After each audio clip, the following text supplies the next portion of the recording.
15 June Murali. ముందు మమ్మ విశేషత విందాము.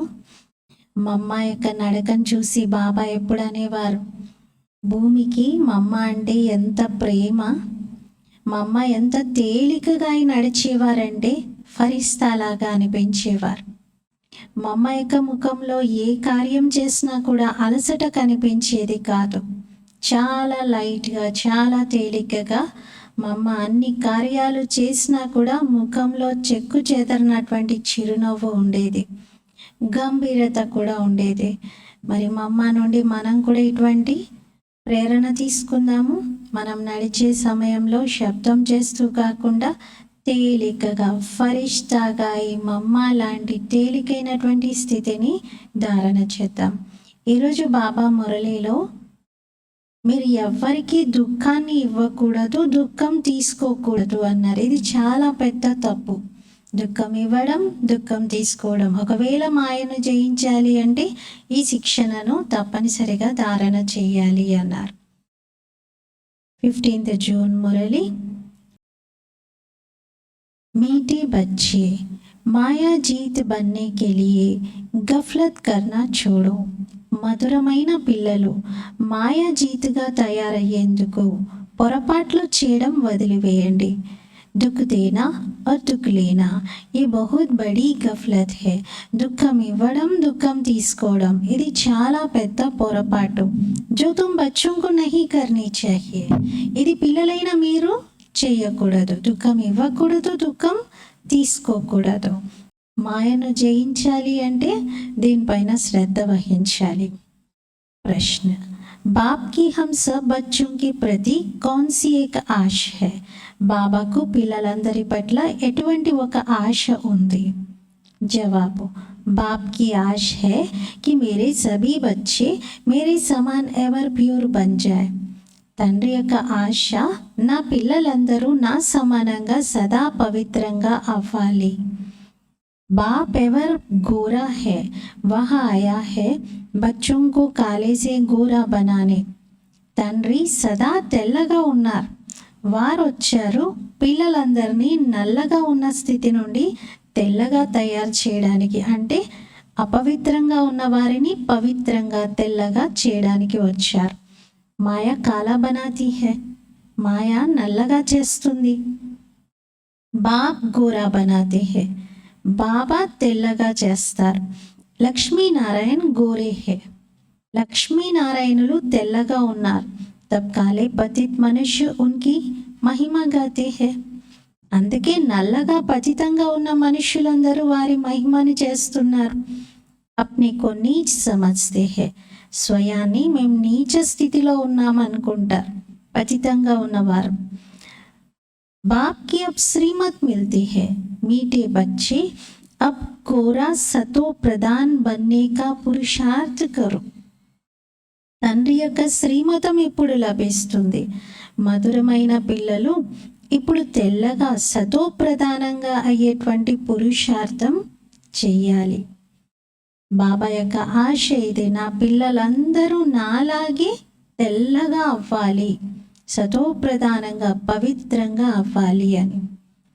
ఓం శాంతి. బాప్ క్యా కర్ రహే హే और బచ్చే క్యా కర్ రహే హే. తండ్రి ఏం చేస్తున్నారు, పిల్లలు ఏం చేస్తున్నారు? తండ్రికైతే తెలుసు, మరి పిల్లలకు కూడా తెలుసు. ఏమని? ఆత్మ ఇప్పుడు తమో ప్రధానంగా మారింది, దాన్ని సతో ప్రధానంగా చేసుకోవాలి అని. సతో ప్రధానంగా ఉన్నప్పుడు దాన్ని గోల్డెన్ ఏజ్డ్ అంటారు. బాబా ఆత్మలని చూస్తూ ఉన్నారు. ఆత్మకి ఆలోచన కలుగుతుంది, నా ఆత్మ నల్లగా మారిపోయింది అని. ఆత్మ కారణంగానే శరీరం కూడా నల్లగా మారిపోయింది. లక్ష్మీనారాయణల మందిరానికి వెళ్తారు. ఇంతకుముందు కొద్దిగా కూడా మీకు లక్ష్మీనారాయణల మందిరానికి వెళ్ళినప్పుడు జ్ఞానం ఉండేది కాదు. వీళ్ళు ఒకప్పుడు ఈ విశ్వాన్ని పరిపాలించినటువంటి వారు అనేది తెలియదు. మరి లక్ష్మీనారాయణలను మహిమ చేస్తారు, మీరు సర్వగుణ సంపన్నులు అని. వారు చాలా తెల్లగా ఉన్నారు. మేమైతే నల్లగా భూతంలాగా ఉన్నాం, మాలో అన్ని వికారాలు ఉన్నాయి అని ఇంతకుముందు ఈ జ్ఞానం అయితే తెలియదు. ఇప్పుడైతే లక్ష్మీనారాయణల మందిరానికి వెళ్తే అర్థం చేసుకుంటారు, వీరు సర్వగుణ సంపన్నంగా ఉండేవారు, మేము నల్లగా పతితంగా మారిపోయాము అని. వారి ఎదుటకు వెళ్ళి చెప్తూ ఉంటారు, మేము నల్లగా విషియస్గా పాపిగా ఉన్నాము అని. వివాహం చేసుకుంటే మొదట లక్ష్మీనారాయణల మందిరానికే తీసుకెళ్తారు. ఇద్దరూ మొదటి నుండి నిర్వికారిగా ఉన్నారు, తర్వాత వికారిగా అవుతారు. నిర్వికారి దేవతల ఎదురుగా వెళ్ళి స్వయాన్ని వికారి పాపి అని చెప్పుకుంటారు. వివాహానికి ముందు మాత్రం అలా చెప్పరు. వివాహానికి ముందు ఇద్దరూ నిర్వికారిగా ఉంటారు, అంటే వికారాలు లేవు. ఇక అప్పుడే వివాహం అయ్యింది, వెళ్ళి దండం పెట్టుకుంటున్నారు లక్ష్మీనారాయణల మందిరంలో. ఆ తర్వాత వికారిగా అవుతారు. వికారంలోకి వెళ్ళడంతోనే మందిరంలోకి వెళ్ళి తమ మహిమను చేస్తూ ఉంటారు. వికారిగా అయిన తర్వాత ఇంకా మందిరాల్లోకి వెళ్ళి దేవతలను బాగా మహిమ చేస్తూ ఉంటారు. అంతకుముందు అలా చేయలేదు. అంతకుముందు కేవలం దండం పెట్టుకున్నారు అంతే. వారి మహిమను అధికంగా చేసేది ఎప్పుడు అంటే తను తప్పులు బాగా చేస్తూ ఉన్నప్పుడు దేవతల్ని బాగా ప్రేస్ చేస్తూ ఉంటారు. ఈ రోజుల్లో అయితే లక్ష్మీనారాయణల మందిరంలో, శివుని మందిరంలో కూడా వివాహాలు జరుగుతూ ఉన్నాయి. పతితంగా అవ్వటానికి కూడా కంకణం కడతారు. ఇప్పుడు మీరు తెల్లగా అవ్వడానికి కంకణం కట్టుకున్నారు కాబట్టి తెల్లగా తయారు చేసేటువంటి శివబాబాని జ్ఞాపకం చేస్తున్నారు. మీకు తెలుసు, ఈ రథంలో భృకుటి మధ్యలో శివబాబా ఉన్నారు. వారు సదా పవిత్రమైనటువంటి వారు. వారికైతే ఇదే ఆశ ఉంటుంది, నా పిల్లలందరూ కూడా నాలాగే పవిత్రంగా సదా ఉండాలి అని. నిరంతరం నా స్మృతిలో ఉన్నట్లయితే మీరు ప్యూర్గా అవుతారు. ఆత్మ తండ్రిని జ్ఞాపకం చేయాలి. తండ్రి కూడా పిల్లల్ని చూసి చాలా సంతోషిస్తారు, హర్షిస్తారు. మీరు పిల్లలు కూడా తండ్రిని చూస్తూ చూస్తూ అనుకుంటారు, మేము కూడా ఇలా పవిత్రంగా అయిపోవాలి అని. తర్వాత మేము ఇలా లక్ష్మీనారాయణులుగా అవుతాము అని కూడా పిల్లలు అనుకుంటారు. అది మీ లక్ష్యం, అదే మీ యొక్క ఉద్దేశం. పిల్లలు చాలా జాగ్రత్తగా తండ్రిని జ్ఞాపకం చేయాలి. ऐसे नहीं बस बाबा के पास आए हैं, మేము బాబా దగ్గరే ఉన్నాం కదా, బాబా దగ్గరే కూర్చున్నాం, ఇంకా జ్ఞాపకం చేసేదేముంది అని అలా అనుకోవటం కాదు. అక్కడి నుండి వెళ్ళిన తర్వాత మళ్ళీ వ్యాపారంలో మునిగిపోయి పూర్తిగా బాబాను మర్చిపోతారు. అందుకే సన్ముఖంగా కూర్చున్నప్పుడు కూడా బాబా పిల్లలకి అర్థం చేయిస్తారు. భృకుటి మధ్యలో ఆత్మ ఉంటుంది, అకాల ఆత్మ యొక్క సింహాసనం అది. నా పిల్లలందరూ భృకుటి మధ్యలో ఉన్నటువంటి సింహాసనాల్లో కూర్చొని ఉన్నారు అని బాబా అలా చూస్తారు. స్వయం ఆత్మ ఇప్పుడు తమో ప్రధానంగా మారింది కాబట్టి సింహాసనం కూడా తమో ప్రధానంగానే ఉంది. మరి ఈ విషయాలన్నీ మంచి రీతిగా అర్థం చేసుకోవాలి. లక్ష్మీనారాయణలుగా తయారు కావడము చిన్నమింటికి పరిగెత్తినంత సులువైన విషయం అయితే కాదు కదా. ఇప్పుడు మీరు అర్థం చేసుకుంటున్నారు, మేము ఇలా తయారవ్వాలి. ఎలా? లక్ష్మీనారాయణుల్లాగా. ఆత్మ పవిత్రమైపోతుంది, తర్వాత దేవీ దేవత అని టైటిల్ వచ్చేస్తుంది. ఆత్మ ప్యూర్గా అవ్వగానే శరీరం కూడా ప్యూర్దే లభిస్తుంది, దాంతో దేవీ దేవతలు అని అంటారు. మనం ఈ విధంగా స్వర్గానికి యజమానిగా అవుతాం. కానీ మాయ ఎలాంటిది అంటే తప్పులు చేయిస్తూ ఉంటుంది. కొందరు ఇక్కడ వింటారు, బయటికి వెళ్ళి తప్పులు చేస్తారు. అందుకే బాబా మంచి రీతిగా పక్కా చేయిస్తూ ఉంటారు. స్వయాన్ని చూసుకోవాలి. ఎంతైతే ఈ దేవతల్లో గుణాలు ఉన్నాయో ఆ గుణాలన్నిటినీ నేను స్వయం ధారణ చేశానా లేదా, బాబా శ్రీమతం పైన నడుస్తున్నానా లేదా అని చూసుకోవాలి. చిత్రమైతే మీ ఎదురుగానే ఉంది, మీకు తెలుసు మీ లక్ష్యం ఇదే, ఇలాగే నేను తయారు కావాలి అని అర్థమైంది కదా. బాబానే అలా తయారు చేయగలుగుతారు. బాబానే మనకు ఆ శిక్షణ కూడా ఇస్తూ ఉన్నారు. ఇతరులు ఎవరు కూడా మనుషులను దేవతలుగా తయారు చేయలేరు. బాబా ఒక్కరే అలా తయారు చేసేవారు. గాయనం ఉంది కదా, మనుషులను దేవతలుగా చేయడానికి భగవంతుడికి క్షణకాలం కూడా పట్టలేదు అంటారు. మరి మీలో కూడా నెంబర్ వారీగానే ఈ విషయాన్ని తెలుసుకుంటున్నారు. ఈ విషయాలు భక్తులకు తెలియదు. ఎప్పటి వరకు భగవంతుడు వచ్చి శ్రీమతంను ఇవ్వరో అప్పటి వరకు ఏమీ అర్థం చేసుకోలేరు. మీరు పిల్లలు ఇప్పుడు శ్రీమతం తీసుకుంటూ ఉన్నారు. మంచి రీతిగా ఈ విషయాలను బుద్ధిలో పెట్టుకోండి. శివబాబా మతం అనుసారంగా మేము తండ్రిని జ్ఞాపకం చేస్తూ చేస్తూ ఇలా తయారవుతున్నాము అని. స్మృతితోనే పాపాలు భస్మం అవుతాయి. ఇంకొక ఉపాయమే లేదు. లక్ష్మీనారాయణులు ఎంత తెల్లగా ఉన్నారు. మందిరాల్లో చూడండి, నల్లటి విగ్రహాలను చూపించేశారు. రఘునాథుని మందిరంలో కూడా రాముణ్ణి నల్లగానే తయారు చేశారు. మరి ఎందుకు? ఎవ్వరికీ తెలియదు. కొత్తగా నిర్మించినటువంటి దాంట్లో కూడా నల్లటి విగ్రహమే చూపించారు. ఎందుకంటే బాబానార్ వర్తమాన స్థితిలో ఆత్మ నల్లగానే ఉంది. విషయమైతే చాలా చిన్నదే. బాబా అర్థం చేయిస్తారు. మొదట్లో ఆత్మ సతో ప్రధానంగా చాలా అందంగా ఉండేది. ప్రజలందరూ కూడా సతో ప్రధానంగానే ఉంటారు. కానీ శిక్షలు పొంది వెళ్ళి ఉంటారు. ఎంత అధికంగా శిక్షణ పొందితే అంత తక్కువ పదవిని అక్కడ తీసుకుంటారు. శ్రమ చేయకపోతే పాపాలు తొలగిపోవు. పాపాలు కట్టవ్వాలి అంటే పురుషార్థం చెయ్యాలి, లేకపోతే శిక్షలు, పదవి కూడా తగ్గిపోతుంది. బాబా అయితే చాలా క్లియర్గా అర్థం చేయిస్తూ ఉన్నారు. మీరు ఇక్కడ కూర్చున్నారు తెల్లగా అవ్వటానికి, కానీ మాయ చాలా పెద్ద శత్రు. మాయ నల్లగా తయారు చేసింది. చూస్తూ ఉంటారు ఇప్పుడు తెల్లగా తయారు చేసేటువంటి తండ్రి వచ్చారు అని. మరి మాయ ఏం చేస్తుంది? ఆపోజిషన్ చేస్తూ ఉంది. తండ్రి వారిగా అవడంతో మాయ మనల్ని ఎదిరిస్తూ ఉంటుంది. బాబా చెప్తారు, ఇదైతే డ్రామా అనుసారంగా అర్ధకల్పం పాత్ర అలా మాయతోనే నడిచేది ఉంది. మాయ రాజ్యం కూడా అర్ధకల్పం నడుస్తుంది కదా, అందుకని మాయ అటాక్ చేస్తుంది. మాయ గడియ గడియ ముఖాన్ని మరోవైపు తిప్పే ప్రయత్నం చేస్తుంది. పిల్లలు రాస్తూ ఉంటారు, బాబా మాయ మమ్మల్ని బాగా విసిగిస్తుంది అని. బాబా ఏం చెప్తారు? ఇది యుద్ధం. మీరు నల్లగా ఉన్నవారు తెల్లగా అవుతూ ఉన్నారు, తెల్లగా ఉన్నవారు మళ్ళీ నల్లగా అవుతారు. ఇది ఆట. బాబా అర్థం చేయిస్తారు. మరి 84 జన్మలు పూర్తిగా తీసుకున్న వారే ఈ జ్ఞానాన్ని బాగా అర్థం చేసుకోగలుగుతారు. వారి పాదాలు భారతదేశంలోనే పడతాయి. అంటే వారు భారత భూమిలోనే అవతరిస్తారు. భారతదేశంలో అందరూ 84 జన్మలే తీసుకునేవారైతే కాదు. ఇందులో కూడా రకరకాలుగా తీసుకుంటారు. ఇప్పుడు మీరు పిల్లలు, మీ సమయము అత్యంత అమూల్యమైనది. మీ టైం మోస్ట్ వాల్యుబుల్ అంటున్నారు. మీరు పురుషార్థం చేయాలి. ఇదే ఆ సమయం పురుషార్థం చేసేందుకు, జన్మ జన్మల భాగ్యాన్ని తయారు చేసుకునేందుకు. మళ్ళీ ఇంకొక టైం రాదు. పూర్తి పురుషార్థం చేయాలి. నేను ఈ విధంగా తయారవ్వాలి అని. నిజంగా బాబా ఏం చెప్తున్నారు? నన్ను జ్ఞాపకం చేయండి, దైవీ గుణాలని కూడా ధారణ చేయండి అంటున్నారు. ఇంకెవరికి దుఃఖమునివ్వకూడదు. బాబా చెప్తారు, పిల్లలు ఇప్పుడు ఇలాంటి పొరపాట్లు చేయకండి. బుద్ధియోగం ఒక్క తండ్రితో జోడించండి. మీరు ప్రతిజ్ఞ చేశారు కదా, మేము మీ పైన బలిహారం అవుతాము అని. జన్మ జన్మాంతరాలుగా ప్రతిజ్ఞ చేస్తూ వచ్చారు.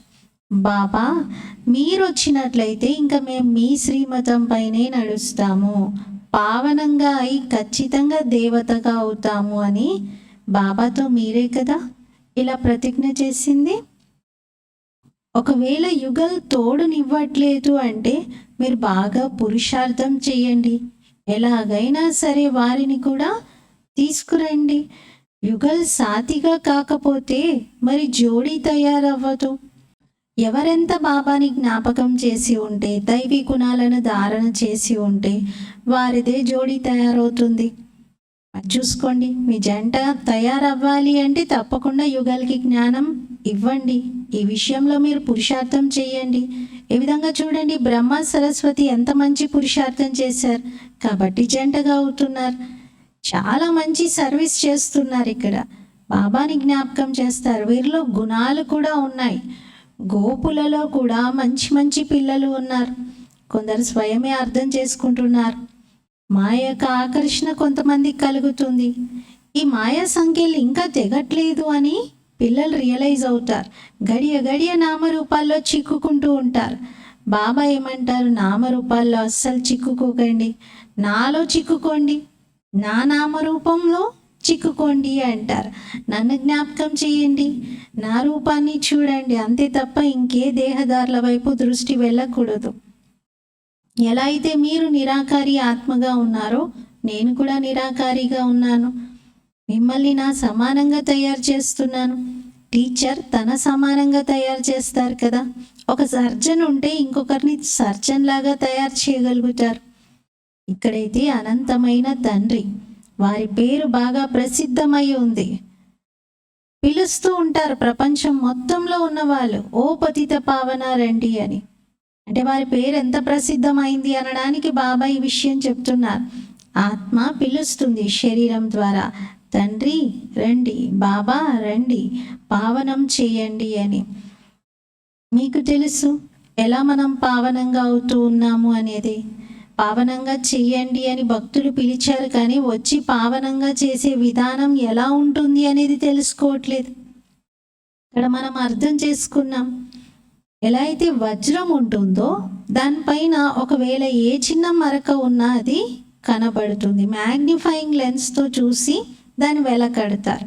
ఇప్పుడు ఆత్మలో కూడా అలాయ్ మిక్స్ అయింది, దాన్ని తొలగించి సత్యమైన బంగారంగా చేయాలి. ఆత్మను చాలా ప్యూర్గా బాబా తయారు చేస్తూ ఉన్నారు. మన ఎయిమ్ ఆబ్జెక్ట్ క్లియర్గా ఉంది. ఇతర సత్సంగాల్లో అయితే ఎప్పుడు ఈ విధంగా చెప్పరు. బాబా అర్థం చేయిస్తున్నారు, మీ ఉద్దేశమే ఈ విధంగా తయారవ్వటం. ఇది కూడా మీకు తెలుసు కదా, డ్రామా అనుసారంగా అర్థకల్పం రావణుని యొక్క సాంగత్యంలో పడి వికారీగా అయ్యారు. ఇప్పుడు మళ్ళీ లక్ష్మీనారాయణలుగా అయ్యే పురుషార్థం చెయ్యాలి. మీ వద్ద బ్యాచ్ కూడా ఉంది. దీనిపైన అర్థం చేయించడం చాలా సహజం. ఇది త్రిమూర్తి అని చెప్పాలి, తండ్రి ద్వారా స్థాపన. కానీ బ్రహ్మ అయితే చేయరు కదా డైరెక్ట్గా. శివ్ బాబా బ్రహ్మ ద్వారా చేస్తూ ఉన్నారు. మరి వారు కూడా పతితంగా అయిపోయారు. బ్రహ్మ ఆత్మ కూడా అంతిమ జన్మలో పురుషార్థం చేస్తూ పావనంగా అవుతుంది. మనుషులకైతే ఈ విషయాలే తెలీదు. ఈ బ్రహ్మాత్మ కూడా పతితంగా అవుతుంది, పురుషార్థంతో మళ్ళీ పావనంగా అవుతుంది. అసలు ఎటువంటి నాలెడ్జే లేదు. ఇప్పుడు మీరు పిల్లలు అర్థం చేసుకుంటున్నారు, ఈ గమ్యం చాలా ఉన్నతమైనది, ఈ చదువు చాలా ఉన్నతమైనది. బాబా మనకి చదివించేందుకు వస్తున్నారు. జ్ఞానమంతా బాబాలో ఉంది. వారెవరి దగ్గర చదువుకొని వచ్చి మనకి చెప్పట్లేదు. డ్రామా ప్లాన్ అనుసారంగా వారిలో జ్ఞానమంతా ఉంది. జ్ఞానం అనేదే వారి నుండి పుట్టింది, ఎందుకంటే వారి జ్ఞాన సాగరుడు. ऐसे नहीं कहेंगे कि इनमें ज्ञान कहाँ से आया. వారికి జ్ఞానం ఎక్కడి నుండి వచ్చింది, ఎవరిచ్చారు, ఎవరు బోధించారు అని అనడానికి లేదు. వారున్నదే నాలెడ్జ్ఫుల్. వారే పతితులను పావనంగా చేస్తున్నారు. మనుషులైతే పావనంగా అవ్వాలి అని గంగా స్నానాలు మొదలైనవి చేస్తూ ఉంటారు. సముద్ర స్నానం కూడా చేస్తూ ఉంటారు. మళ్ళీ పూజిస్తారు. సముద్రాన్ని కూడా దేవతగా భావిస్తారు. వాస్తవంగా నదులైతే ప్రవహిస్తూనే ఉంటాయి. అవి ఎప్పటి నుండో ఉండే ఉన్నాయి. అవి ఎప్పుడు వినాశనం అవ్వవు. కాకపోతే మొదట్లో అవి ఆర్డర్లో ఉండేటువంటివి. సత్యత్రేతాయుగాల్లో ఎలాంటి ఉపద్రవాలు కలిగేవే కాదు. అసలు నదులు పొంగడం, మొత్తం ఊర్లను ముంచడం, ఇటువంటివేవి జరిగేవే కాదు. ఏ రకమైన తుఫాను వచ్చేదే కాదు. మనుషులెవరూ మునిగేవారే కాదు. అక్కడ మనుషులు ఉండేదే కొద్ది మంది, తర్వాత వృద్ధి చెందుతూ ఉంటారు. కలియుగం అంతిమం వరకు చూస్తే మనుషులు చాలా మంది అయిపోతారు. ఇంకా సత్యుగంలో అయితే ఆయుష్ చాలా ఎక్కువ ఉంటుంది. చాలా కొద్ది మందే ఉంటారు, దీర్ఘాయుష్ కలిగి ఉంటారు. 2500 సంవత్సరాల్లో ఎంత వృద్ధి జరుగుతుంది. 9 లక్షల మంది నుండి ఏకంగా 33 కోట్ల మంది అయిపోతారు 2500 సంవత్సరాల్లో. వృక్షము ఎంత విస్తారం చెందుతుంది అంటున్నారు. మొట్టమొదట భారతదేశంలో కేవలం మన రాజ్యమే ఉండేది. మీరు కూడా ఇలాగే అంటారు. మీలో కూడా కొందరు చాలా నషాతో చెప్తారు.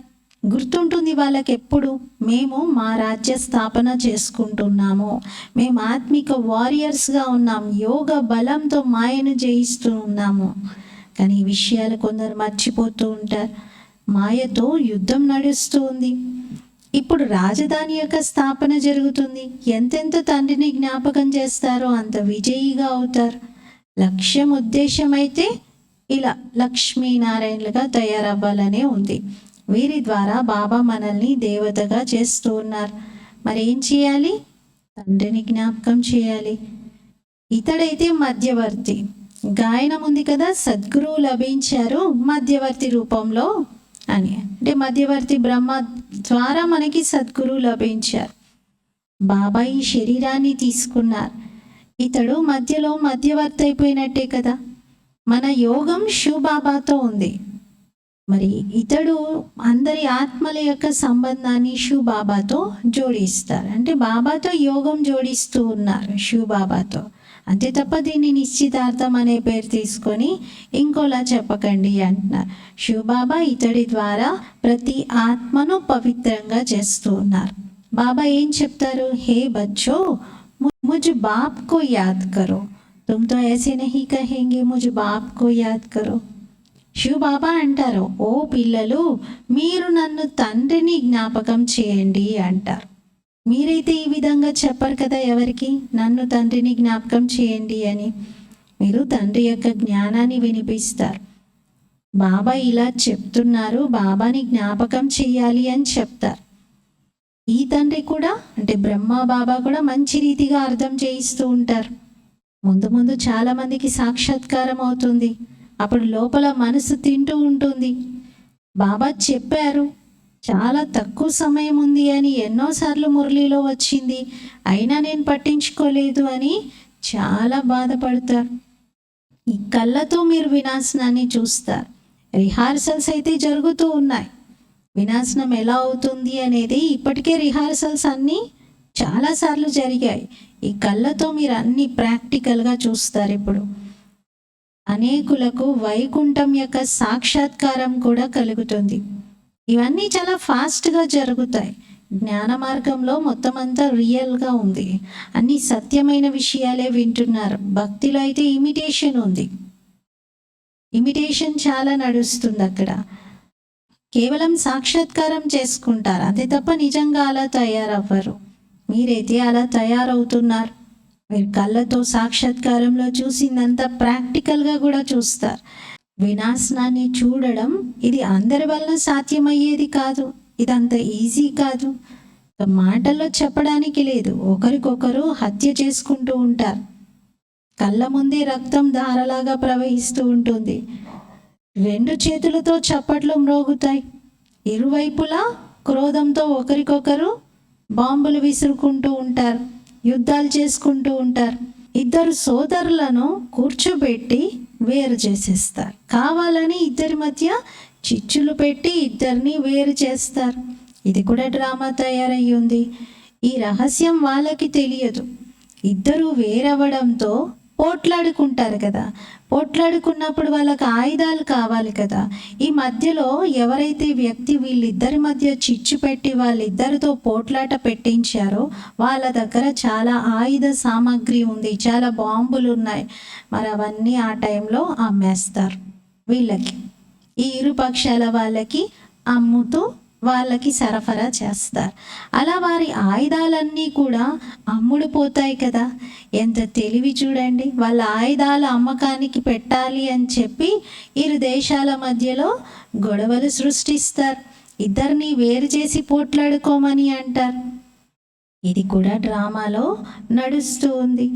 ఎంత సూక్ష్మంగా ఉంది చూడండి. వాళ్ళకి సంపాదన జరుగుతుంది కదా ఆ రకంగా. కానీ చివరిలో వీటితో పని ఉండదు. ఇంట్లో కూర్చొని ఉండగా బాంబులు వేసేస్తారు, మరణిస్తారు. ఇంక అందులో మనుష్యులు, ఆయుధాలు వీటన్నిటి యొక్క అవసరమే ఉండదు. బాబా అర్థం చేయిస్తున్నారు, పిల్లలు స్థాపన అయితే తప్పనిసరిగా జరిగేదే ఉంది. ఎంత పురుషార్థం చేస్తారో అంత ఉన్నతమైన పదవిని పొందుతారు. బాబా చాలా అర్థం చేయిస్తారు. భగవంతుడు చెప్తున్నారు, ఈ కామ వికారము నడిపించకండి. కామాన్ని జయిస్తేనే మీరు జగజ్జీతులుగా అవుతారు. చివరికి తప్పనిసరిగా బాణమైతే తగులుతుంది. అంటే ఈ మాట అందరికీ గుచ్చుకుంటుంది. భగవంతుడు రిక్వెస్ట్ చేస్తూ చెప్తున్నారు, కామ వికారం ఆపేసేయండి అని. అచ్చా, मीठे मीठे सिकिलते बच्चों प्रति माता पिता बाप दादा का याद प्यार और गुड मॉर्निंग। रूहानी बाप की रूहानी बच्चों को नमस्ते। हम रूहानी बच्चों की रूहानी बाप दादा को याद प्यार गुड मॉर्निंग और नमस्ते। मेरा बाबा मीठा बाबा प्यारा बाबा शुक्रिया बाबा। ధారణ కోసం ముఖ్య సారము. ఫస్ట్ పాయింట్, ఏ టైం మోస్ట్ వాల్యుబుల్ హే. ఈ సమయం అత్యంత అమూల్యమైనటువంటిది. ఈ సమయంలోనే పురుషార్థం చేసి బాబా పైన పూర్తిగా బలిహారం అవ్వాలి. దైవీ గుణాలని ధారణ చేయాలి. ఎలాంటి పొరపాట్లు చేయకూడదు. ఒక్క బాబా యొక్క మతం పైనే నడవాలి. సెకండ్ పాయింట్, ఏం ఆబ్జెక్ట్ని ఎదురుగా పెట్టుకొని అప్రమత్తంగా ఉండి నడుచుకోవాలి. ఆత్మను సతోప్రధానంగా పవిత్రంగా తయారు చేసుకునే శ్రమ చేయాలి. లోపల ఎలాంటి మరక ఉన్నా దాన్ని పరిశీలించి తొలగించుకోవాలి. ఫస్ట్ పాయింట్లో బాబా సమయం ఇదే, పురుషార్థం ఏది చేయాలనుకున్నా ఇప్పుడే చేయండి, ఇది మోస్ట్ వాల్యుబుల్ టైం అని సమయాన్ని గుర్తు చేయిస్తూ ఇంకా తప్పులు చేయకండి, బాబా చెప్పినట్లుగా నడుచుకోండి అంటున్నారు.